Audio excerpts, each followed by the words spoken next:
Halo semua, saya Zevanya Christian Kelana, anggota tim KKN PPM UGM 2021 YO 134 Wates. Di sini saya akan menjelaskan poster saya yaitu pola hidup zero waste. Seperti judulnya ya, pola hidup zero waste. Apa sih itu pola hidup zero waste? Jadi pola hidup zero waste adalah suatu pola hidup yang berfokus untuk tidak memproduksi sampah dengan cara konsumsi yang sewajarnya, menggunakan dan mendaur ulang benda-benda yang tidak terpakai, dan tidak membakar atau membuang sampah ke lingkungan, baik ke darat, baik dengan tidak menguburnya ke dalam tanah, ataupun tidak membuangnya ke danau, sungai, ataupun laut gitu loh. Karena permasalahan sampah yang tidak terolah dan tidak terurai yang semakin menumpuk dan mencemari lingkungan gitu kan. Dan juga ditambah lagi lahan yang diperlukan ini semakin hari semakin banyak gitu loh. Kalau misalkan sampah yang dihasilkan juga semakin banyak, padahal lahan yang tersedia itu ya segitu-segitu aja gitu loh. Dan juga belum lagi ada permasalahan seperti yang ada terjadi di TPS Piungan ini ya. Warga sekitar menolak terjadinya perluasan TPS Piungan gitu loh. Jadi walaupun lahannya mau bisa diperluas gitu, warga sekitar juga belum tentu mau gitu. Karena ya siapa gitu yang mau gitu ada TPS besar gitu kan di sekitar lingkungannya, itu pasti ya kurang berkenan gitu kan.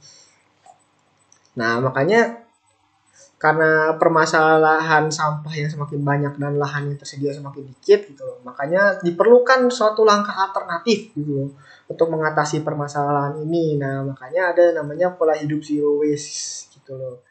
Terus selanjutnya kalau misalkan gitu, cara pola hidup zero waste ini bagaimana gitu. Yang pertama ini mengurangi atau bahkan tidak menggunakan plastik gitu loh. Ini sebenarnya cukup penting gitu ya, karena permasalahan utama sampah ini salah satunya adalah plastik gitu loh. Karena plastik ini tidak terurai gitu kan, tidak terolah. Hampir tidak bisa terurai gitu loh secara alami gitu loh. Dan kalau misalkan dibakar itu bakal menghasilkan dampak-dampak negatif pada kesehatan, baik pada kesehatan maupun pada lingkungan gitu loh. Contohnya seperti infeksi saluran pernapasan atas yang bisa menyebabkan asma, terus juga ada bisa menyebabkan serangan jantung ataupun kanker ya, kanker darah maupun kanker paru-paru karena asap pembakaran plastik ini beracun. Terus juga mengganggu stabilitas imun tubuh dan bisa mengakibatkan gangguan perkembangan janin pada ibu hamil. Nah, selanjutnya efek pada lingkungannya juga banyak gitu ya, kayak abunya ini bisa mencemari baik tanah maupun air gitu loh. Terus juga efeknya juga ada polusi udara, sangat berbahaya gitu.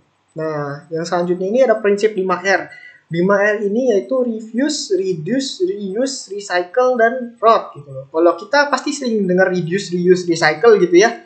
Mengurangi, menggunakan ulang, mendaur ulang gitu loh. Nah, makanya saya akan menjelaskan soal yang refuse dan rot saja gitu. Refuse rot ini ngapain? Refuse ini menolak penggunaan hal-hal yang sekali pakai ataupun hal-hal yang dirasa kurang perlu gitu.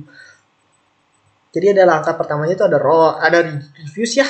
Terus yang terakhir ini yang baru ini ada rot, yaitu membusukkan sampah gitu. Jadi kita kumpulkan sampah-sampah organik, baik sampah dedaunan ataupun sampah hasil dapur gitu, sampah-sampah makanan gitu ya, kita kumpulkan, baik bisa kita kuburkan dalam tanah ataupun kita bisa masukkan ke lubang biopori atau semacamnya gitu.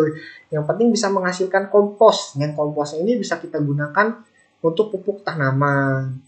Nah, selanjutnya kalau begitu prinsip 5R ini menurut saya intinya itu ada di pemisahan sampah gitu loh. Karena kalau misalkan kita bisa memisahkan sampah secara baik gitu, penggolongan sampah dengan benar gitu loh, maka prinsip 5R ini akan sangat mudah untuk dilakukan gitu loh. Terutama untuk bagian reuse, recycle gitu kan, dan rot itu akan sangat membantu gitu loh.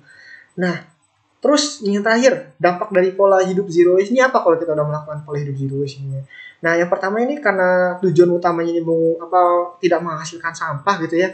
Yang pasti jumlah sampah yang dihasilkan itu akan turun gitu. Nah, kalau jumlah sampah yang dihasilkan akan turun gitu, selanjutnya ini akan tercipta lingkungan yang bersih dan sehat. Udah pasti, udah jelas gitu. Kalau tidak ada sampah, lingkungannya bakal lebih bersih dan bakal lebih sehat gitu. Nah, juga itu bisa mencegah terjadinya perubahan iklim gitu yang dihasilkan dari sampah-sampah yang tidak terurai ini, tidak terselesai, yang bisa mencemari lingkungan gitu kan. Nah, yang terakhir ini juga bisa menghemat pengeluaran gitu. Karena kalau misalkan kita menggunakan barang-barang yang kita pakai, mengurangi penggunaan produk-produk yang tidak perlu gitu loh, yang pasti pengeluaran kita akan berkurang gitu. Nah, oleh sebab itu pasti pengeluaran kita akan menjadi lebih sedikit gitu. Mungkin sekian ya penjelasan dari poster saya terkait pola hidup zero waste. Saya mengucapkan terima kasih yang sebanyak-banyaknya sudah mau mendengarkan. Saya mohon maaf apabila ada salah kata atau tindakan selama saya menjelaskan, dan terima kasih sudah menonton.